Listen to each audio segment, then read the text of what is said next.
Dokter sekaligus kreator konten Samira, yang akrab dipanggil Doktif, memberikan kesaksiannya di Pengadilan Negeri Jakarta Selatan pada Kamis, 7 Agustus 2025. Doktif mengaku memang meminta sejumlah uang dari suami Dr. Reza Gladys, atau Bah Mufid. Namun, permintaan itu memang sengaja dilontarkan oleh Doktif sebagai candaan karena Mufid meminta dirinya untuk mengulas positif produk skincare miliknya. Mereka kan terus-menerus mengejar saya. Akhirnya keluarlah saya ucapan, ya sudah, kalau gitu kasih saya 20 miliar. Seperti itu. Atau 20 juta, 20 juta dolar, Singapura, atau apa gitu, saya lupa persisnya gimana, ujar Doktif di persidangan, Kamis.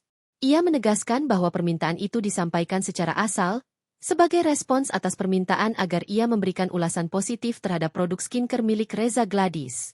Ngasal aja dengan jumlah yang sangat fantastis. Karena saya pikirkan mungkin dengan begitu ya sudahlah, enggak akan mungkin juga kan seperti itu, lanjut Doktif. Dari awal, kata Doktif, yang diinginkannya adalah Mufid dan istrinya memperbaiki produk skincare-nya yang dinilai overclaim dan overpreach. Setelah itu, Doktif tidak pernah menagih dan berkomunikasi lagi perihal uang tersebut.